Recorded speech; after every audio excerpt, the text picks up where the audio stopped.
Okay.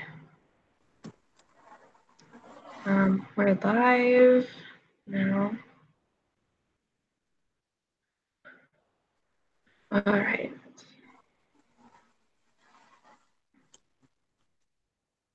So, do you want to read off the questions, or do you want me to? I can read them off. I got them here. So why did I don't know how to say his last name? Gayman? I Gayman? thought it was like Gaiman. Yes, Gayman, yeah, okay, that's what I thought. Sounds Gaiman. good. Yeah. Why did Gayman choose to incorporate a traditional legend in his novel? Okay, so when I was reading this, honestly, I was quite confused a lot of the time, just because of that aspect, I guess. Um, because I've never heard of, um, I guess it's like an African like legend, or um, and so I never heard of it, and a lot of the times that just confused me because of like all the different animals were the gods, and they can like travel between their world, which is like the beginning of the world, and then like the world that Charlie lives in. So again, maybe he just wanted to like incorporate that legend because he wanted to make people more aware of it.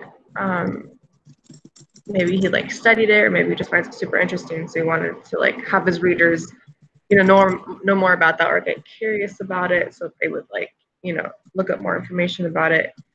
um, or maybe just because he thought it was really cool and he wanted just to make a story about it that incorporates um, you know the some of the legend stuff in it. I can't really like find like a definite explanation of why he did that. I'm just guessing, really. Yeah. So, okay. Cool, cool, cool. So you thought it was a little confusing because of the mixture, um, because of the African folklore characters incorporated in it, Mm-hmm. but also to get people to be more aware of it. So, this is the first one, the first out of the books that um, I didn't know much about it too.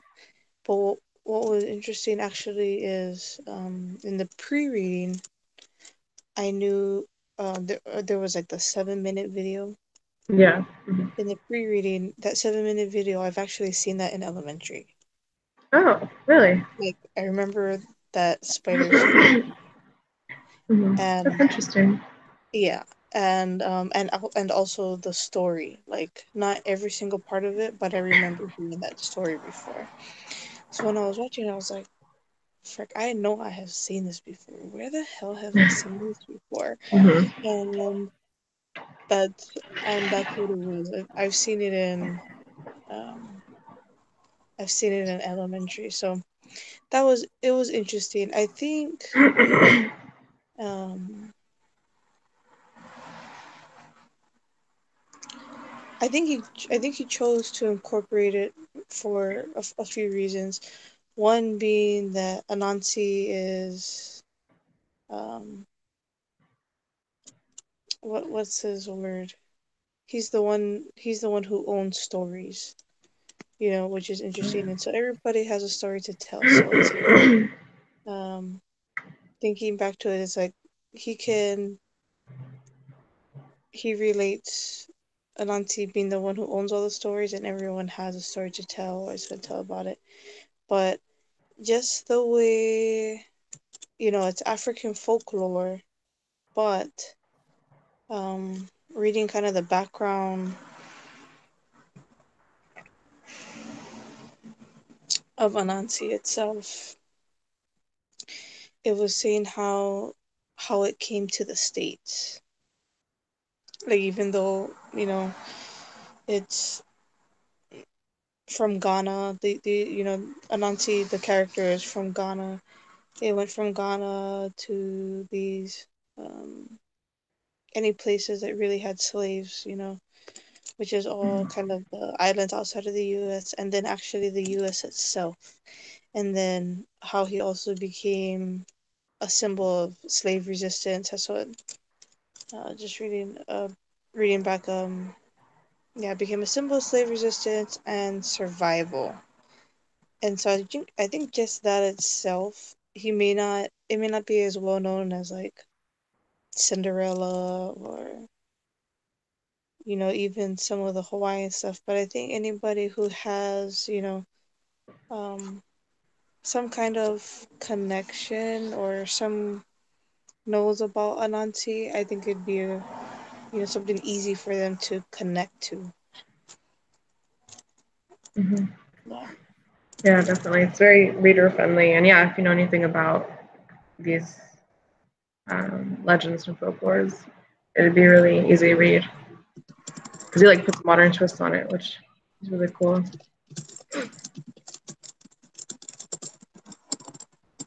Okay, 1 second. Wait, what was? Sorry, I'm trying to talk and. Oh, you're good. I'm just reading the question again. Okay. Okay, so the next question is, how did Gaiman adapt the story to meet the purposes of his novel? You can think about that while I just jot some stuff down. Mm-hmm.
Okay. So I don't know, I don't really understand the question. I mean, I guess I do. So I think we should talk about the purpose of the novel first. Like, I guess our last question answered that. So he adapts the story by giving it like the modern twist that he does. So instead of, just writing a book about like the folklore mythology, he gave it like a modern twist, made the setting, in like New England, or is it New England? No, like London, I think it was London, and Florida, which is pretty modern, and then just like everything that they do points to like modern day and like what people do on a daily basis. So I guess bringing those two worlds together. Let's see. It makes the purpose, or it like, what am I trying to say? Oh, it's so early.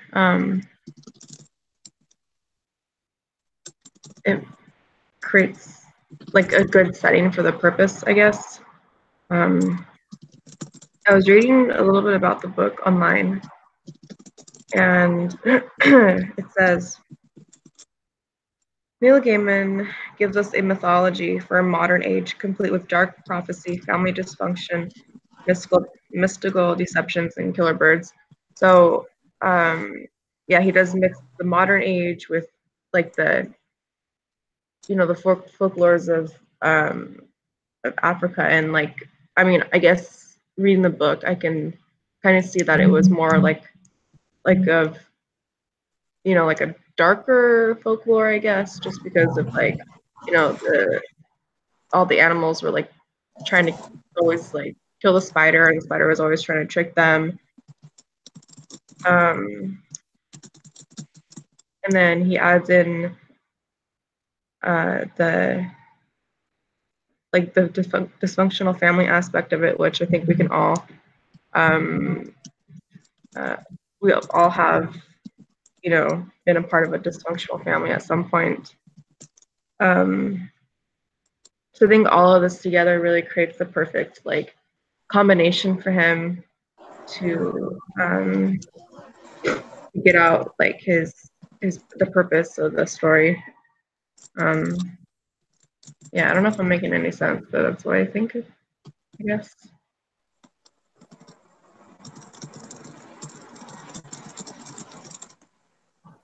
So, um, I was thinking along the same lines that he, like the other books, he makes it relatable in one way or another. Mm-hmm. Um, so for this one, I feel like the way that he made it relatable is the dysfunctional family, the family problems, and also like the discovery of, family drama. Like, I feel like as you get older and you find out all this kind of stuff that happened in the past, and you're just like, holy crap, like, um, what's interesting is, so he talks a lot about the dad, and he doesn't like the dad, and he, his dad just always humiliated him, and um, never likes the dad kind of thing. But, then he goes and finds out that he has a brother. And then he doesn't realize all these problems that he's actually having, Doesn't the fiance doesn't love him anymore. The fiance loves, somebody else, and loves Spider, and it's just it's interesting how the discovery of, something that happened in the past, especially related to family, can really alter how your life how your life goes. How family to me, the main thing was that family plays such a big and important role. Um, it goes from him, loses his job, or trying to be framed for his job, and Rosie doesn't love him anymore. He meets Daisy. Like, all these things happen as a result of knowing his brother, of wanting to know his brother. And at first, he doesn't like he likes his brother, then he doesn't like his brother, knowing that, okay, all these things are happening. He blames the brother. But to me, it's more of a realization that he didn't know about the things that were going on in his life as well as he thought. Like, they weren't going as well as he thought in his life. And yeah. So, and even though even though we don't know as much about the African folklore, just the dysfunctional family part and the family problems part, and even like the self-realization, like, he ends up saying, that he misses his dad, he misses his brother, he wants, he doesn't want Spider to die, and he wants Spider to live. And um, that stuff, even though, like I said, the folklore, I can't directly relate to the folklore just because I don't know too much about it, but I can relate to the dysfunctional family part. Mm-hmm. Yeah, same. Another thing, um, just like some things I was reading and I noticed, um, what you were talking about when um, how he doesn't realize these things before Spider comes along. I feel like that's kind of an underlying theme about like people today, and how we're just because we're so distracted with like technology and everything else that's going on in our lives, we don't really take time to think about like our relationships with other people as much as we should, I think.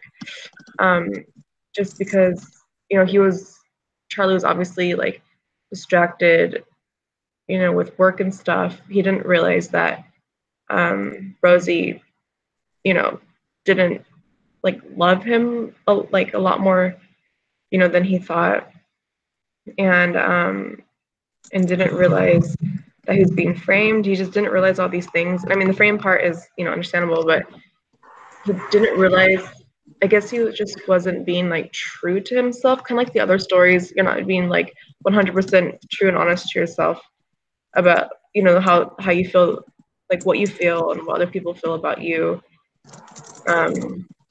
But Charlie, I think, didn't really like. I feel like his character wasn't the most. I don't want to say smart, but like he just, when all these things were happening, he didn't really have a reaction to them. Like when he found out that his father was a god and his brother was a god, that he even had a brother, he was just like, yeah, probably not. Anyway, like he didn't really have a reaction, and I'm like, wait, how? So like the clashing of the two worlds, I don't understand how he was like kind of cool with it. It was just a weird concept to like think of, I guess, as I was reading. I think that was why it was a little bit hard, just because the reactions of the characters weren't like in line with my own reactions as I was reading them. And so that was a little weird. Those are just some thoughts that I had while I was reading the book.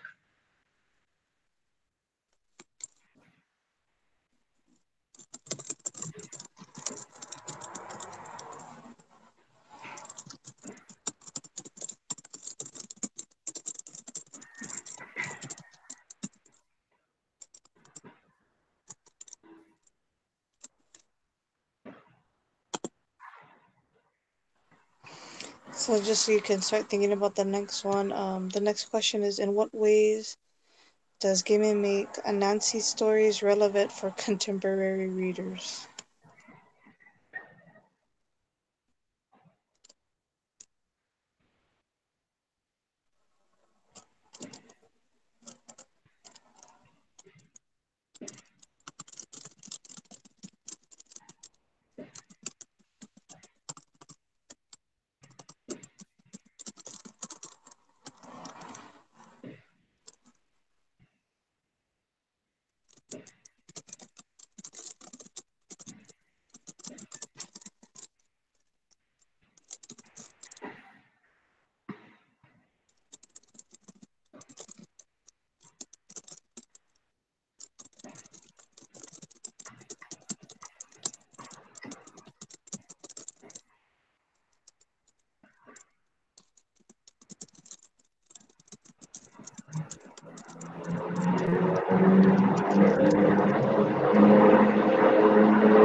Okay. When you're Okay. ready. Yeah. Um, Unless you want me to go. yeah. Let's see. I feel like this all the questions are kind of the same. I think we already kind of answered it, how he like puts like a modern day twist on the stories, or he like mixes them with modern day. Um, how he kind of made two worlds in the story, like the worlds of the actually, yeah, two worlds. So the worlds of the gods and the Anansi stories, um, like the beginning of the world, that's like their world that they live in, and then modern day world, and how he like brings those characters into the modern day world. Um, see. and um, also just the fact that he like kind of highlights the family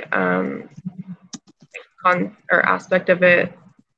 Oh, the father dies, he doesn't really have a close relationship with either of his sons, really, and I feel like a lot of people can relate to that. I mean, I can relate to that. I don't have a really close relationship with my father either, so I can relate to that. And yeah, just the like, I guess the family aspect of it. Um, am I That's answering the actually question? no. That's actually a good point. I didn't even think about that one. But when you think about what you just said, how the father dies and doesn't have a close relationship, it actually does reflect what's really what's going on in society.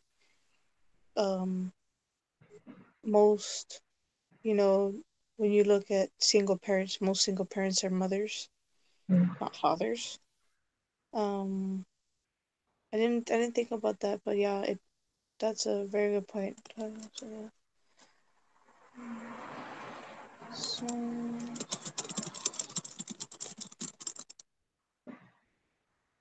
and then I think what's interesting about the development of the story is learning. As he goes throughout the story, he learns more about his father. Um, Not that necessarily all people who don't have. I mean, I have a relationship with my father, but um, my older brothers don't have a relationship with their mom, so it's kind of like vice versa. But what actually, now that it's more interesting, I don't mean to point it out, but a lot of women of African American background, they're the ones who a lot of them are single parents. Mm-hmm. Like when you think of the probably not here in Hawaii, but when I think of all the people that I know or who I've met while on the mainland, a lot of them are, yeah, Black Yeah, it's women. really true. I feel like it is like really kind of a part of their culture now, a little bit, because so Yeah, many of them, yeah.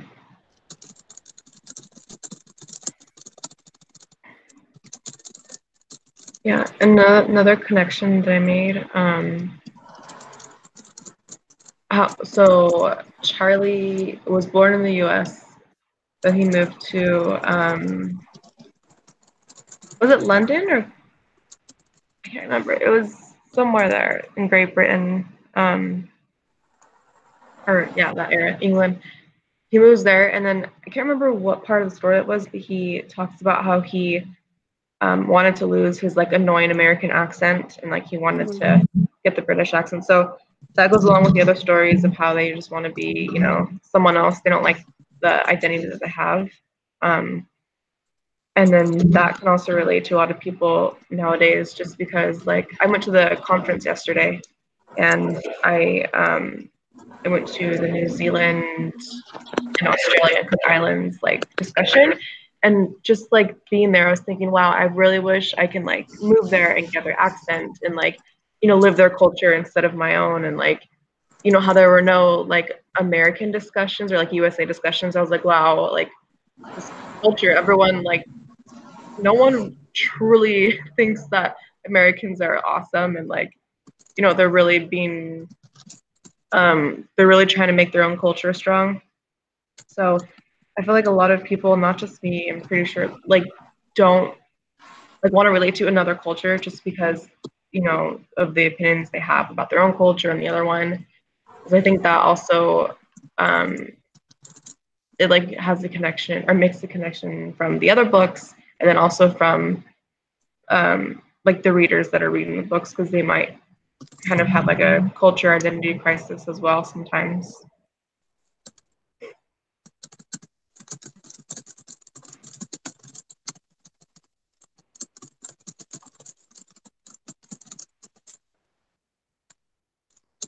I really wish I can find that page.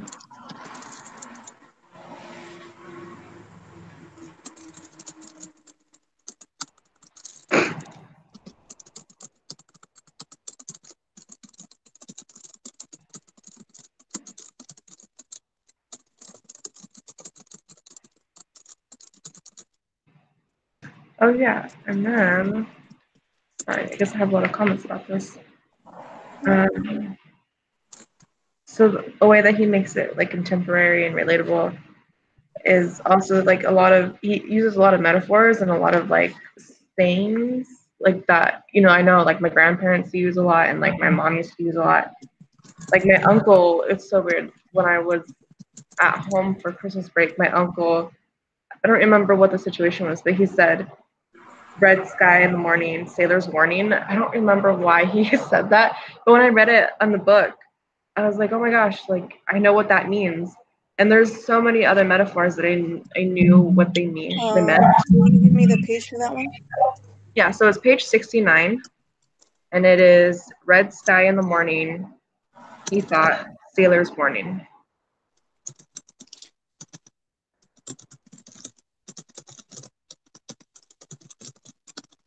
Yeah, so I thought that was really interesting how he put a lot of those sayings, especially ones from like the South and like I guess Florida area. There are a lot of sayings from those places as well.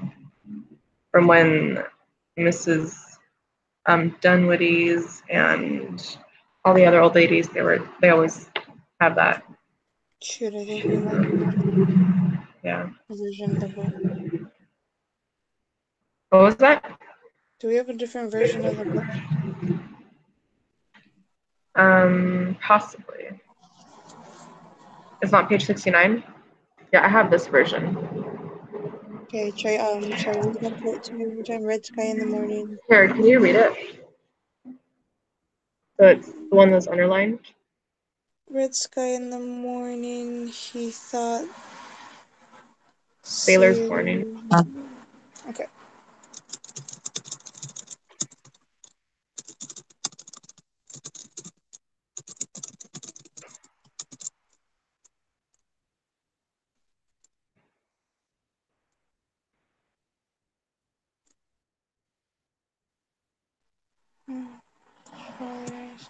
Um. Sorry. Another thing, real quick that I wanted to. Mhm. Stupid things. Um.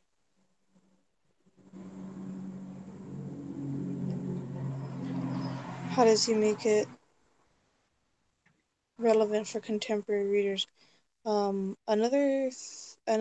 few other things that I thought about that how he makes it contemporary or relatable is just the themes that I pulled out like several different themes, but a lot of these are they're relatable as far as ours goes.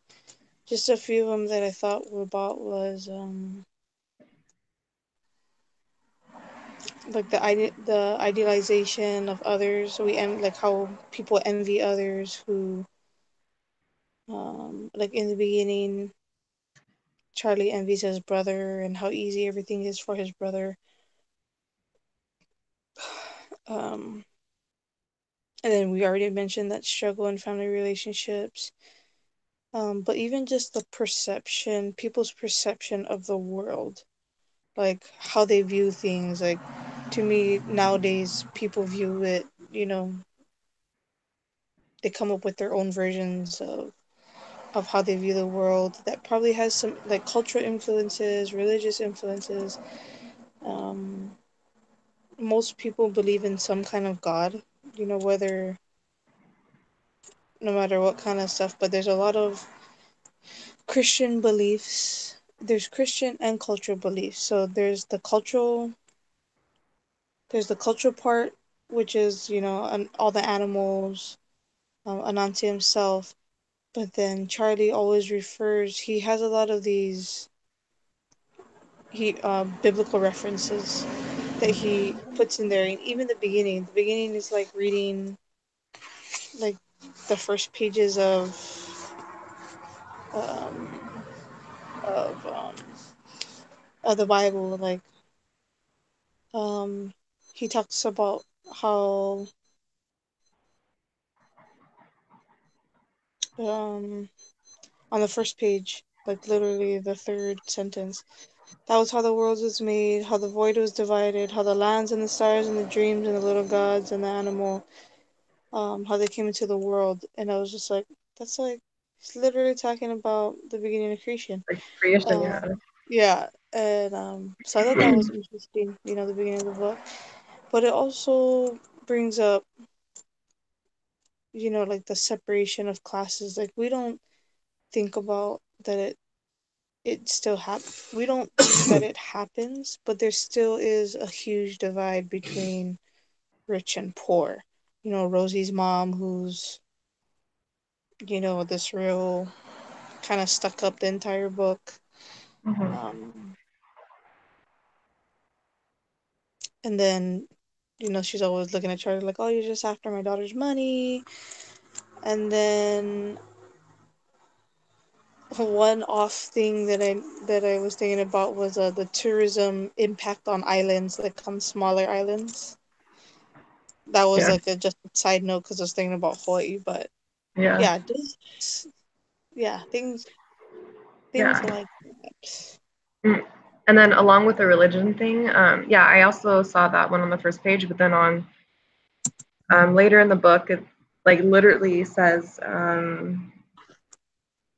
he had the kind of hangover that an Old Testament God might have smitten the Midian Midianites with. Like he, yeah, it was literally like quoting the Old Testament. There's like a lot of, yeah, random biblical references in here, along with also, and I'll tell you this page number in a minute. Along with witchcraft, when he would go to the other realm, like there's the cultural, the Christianity. On the flip side of Christianity, we have like the Wiccan, like witchcraft stuff with the older ladies and like the candles and the seance type thingy. Yeah, I thought that was really interesting that how he threw that in there as well. Um, let's see. Yeah, so the quote again, it's not the same page numbers. It's so weird. Well, my book it's 96, and the quote is, um, he had the kind of hangover that an Old Testament God might have smitten the Midianites. So it's Midianites with. I remember that one. You remember that one? Yeah, yeah. Yeah. I was actually kind of cracking up at the comment because I was like, I don't think I've heard Yeah, I that. don't remember. Yeah, I haven't heard, not that I'm very versed in Old Testament, but I haven't heard about that one. And I was like, I know that's okay. why I didn't recognize the word. I was like, the Miniantites? What? Yeah. I'm kind of jotting this down in the next one, only Mm-hmm. because it's Yeah, kind of sorry. going through a little bit of the literature. No, no, no. Mm-hmm. I'm using the quotes and those as the next one. Mm-hmm. Um, I'll give you question 4. Which literary elements did you find significant in this novel? What effect did these elements have on the message? So we're kind of talking about that right now too, but I'm just gonna jot down a few more notes. Mm-hmm.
Okay, yeah. Which literary elements did you find significant in the novel? What effect did these literary elements have on the message? So yeah, we already did the religion one, right? Is that what you put down? Okay. Mm-hmm. There's also the element of magic. A lot of magic in there. Um, just because in the beginning when um, a spider wanted to go back to Florida, like that's like the first kind of magic that we get. Um, he just like looked at the picture and then he can go to that place. And then later on we figure out or we find out that, you know, if he thinks of anything of any place, he can like just go to it. So he can teleport. Um, and also towards the beginning, I think it was Mrs. Hegler. Well, not towards, maybe towards the middle. She knew that Charlie was gonna come back to Florida. She like he didn't say anything, you know, nothing was discussed, but she just knew. So there's like a big element of magic with like that family, especially, um, just because they kind of know what's gonna happen and they can, you know, go to places. They can all of a sudden just have a lot of money and just like the magic that they give off to other people, like Spider can, you know, if he's feeling happy, he can make other people feel happy. If he's feeling sad, he can make other people feel sad. That element of magic is in there as well. That goes along with the like the culture part of the story.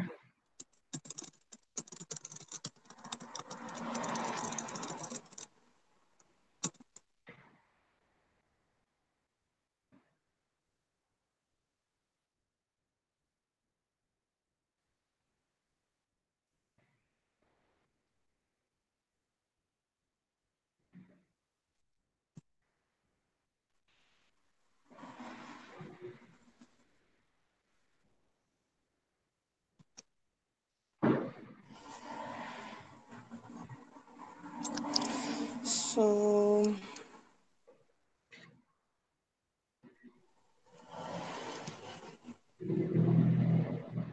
along the lines with the magic he used, like suspense, mystery, you know, like the mysterious aspect, the mystery element too. So you never, I feel like you never really knew what was going on. Yeah. Like I felt like it's weird to say, but I feel like I was like under the influence while I was reading it, just because Yeah. there's so many things going on, and like I wasn't sure what was gonna happen next or what just happened. Really, yeah, a little weird.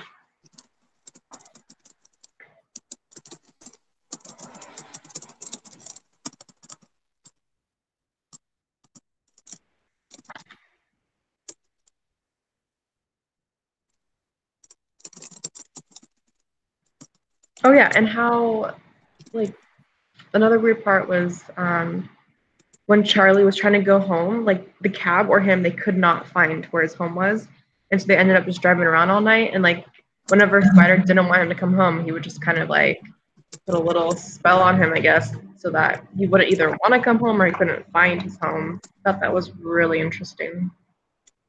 Which maybe it's just part of that folklore, or maybe it's just like the magic part of it.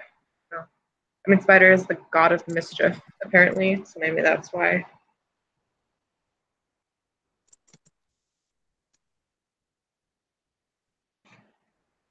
Um,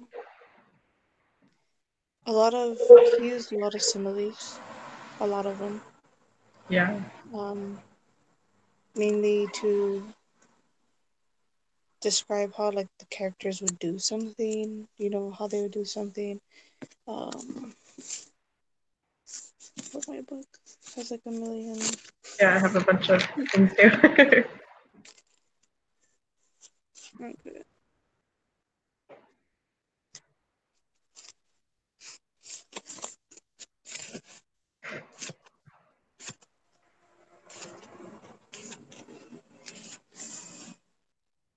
Okay. Um.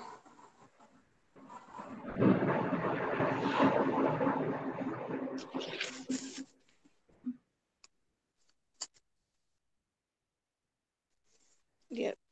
This is just a part of the quote. The name, this was on page 5, the name would creep in, infiltrating the new part of his life, just as cockroaches invade the cracks in the world behind the fridge in a new kitchen. And like it or not, he didn't know he would be Fat Charlie again. And he also used a lot of repetition. Like he would have the characters think the same thing, or say the same thing, or both. He would have them think and say the same thing. Like in the beginning, he would say, and um, when his father gave things a name, it stuck. So he was talking about how he got Fat Charlie, like he was called Fat Charlie, and he says it a few more times in the next few pages. And even somewhere in this mess, um, even was it Daisy or was it Rosie? One of the two.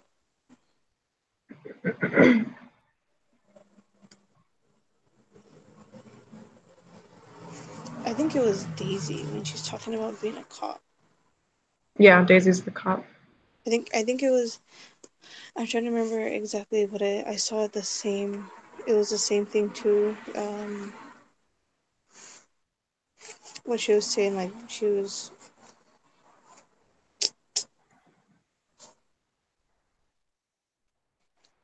I can't think of where it's at right now. But she does the same thing, like when she's talking. Um, I believe she was complaining about something. She's complaining. Oh, I think over here. I found it. I lied. This was on 323 and 324.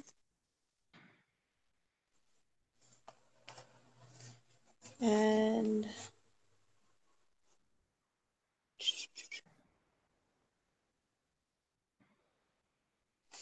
um yeah, on 323, she says, if you're interested in making this day, and particularly the kind of cop who says, I'm getting too old for this. Yeah. Oh, right, and I And remember then so then she's first she's thinking it, and then she's saying it, and then she that. actually says it, and so she does that a few times too. Yeah. Yeah. Anyways. Yeah. Okay. I think we should move on to the next one because we have to go soon. Yeah, no worries. I think, okay, let me put down a few more similes.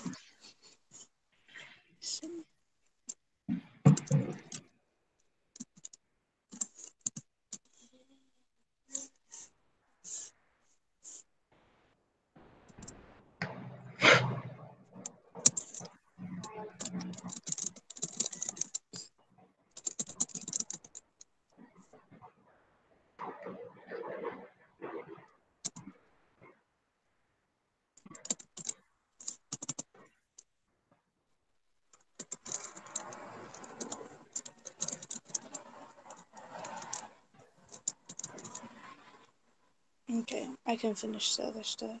Go ahead. Okay, so the next, move on to the themes or the thesis statement.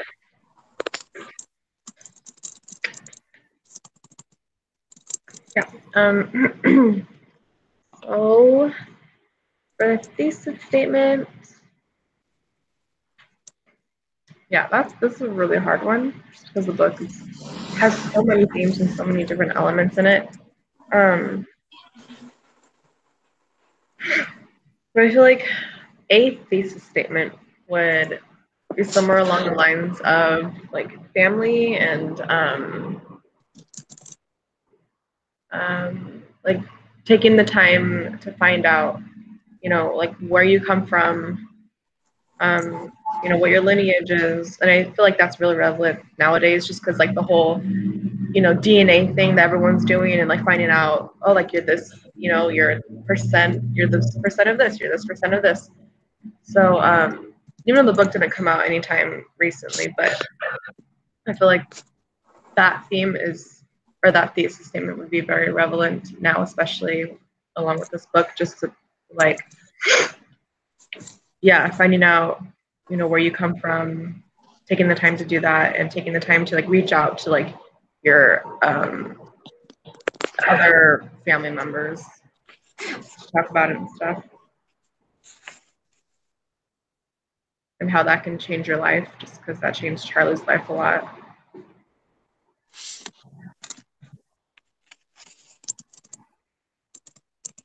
Mm.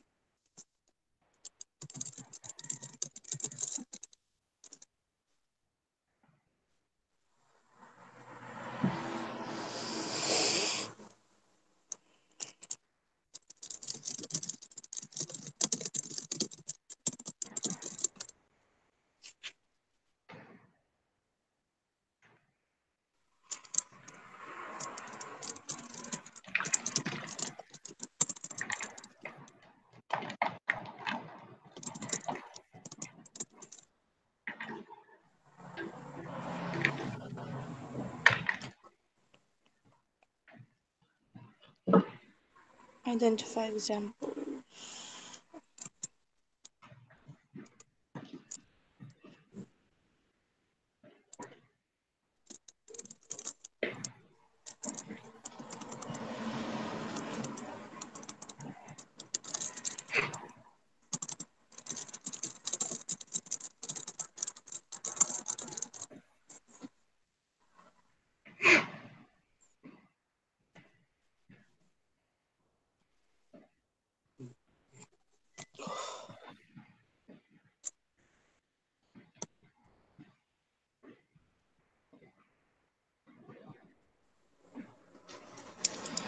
Um, so I was thinking of all the main messages. I was thinking along the same thing too. I was also thinking about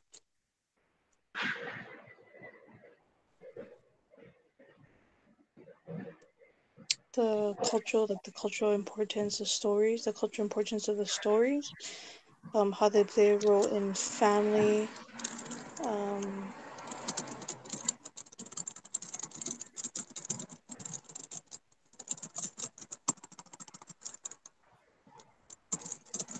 yeah, yeah, pretty much cultural importance stories and how they can play a role not only in family but like in family problems, struggles, and kind of goes back to the same thing like of the self identity kind of thing of getting to know who you are, where you come from.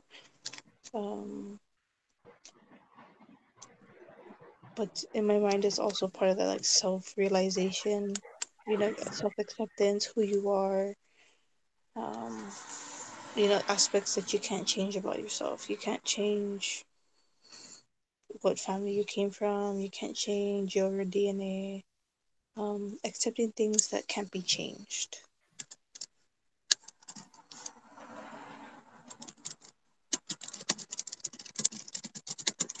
Yeah.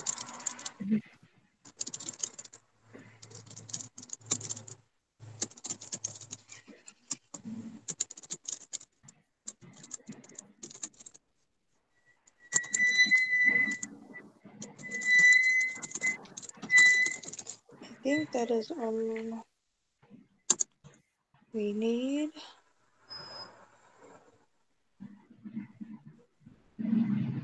I'm sure I got some quotes from you. A few other, a few other, what's that called? Literary elements I just wanted to point out was they use a lot of flashbacks. Charlie's childhood memories, he keeps flashing back to his childhood. They Yeah. use the incorporation of the stories, of the cultural stories, Anansi stories specifically. Anansi stories, sorry, so nauseous. Um, Anansi stories with the characters to develop the connection of those other animals to Anansi. Um, we mentioned the metaphor, the repetition. He uses a lot of imagery, the biblical references, and then yeah, we see the suspense.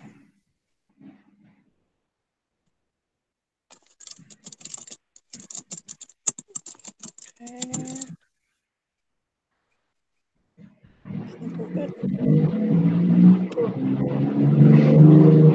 Okay. Well, good.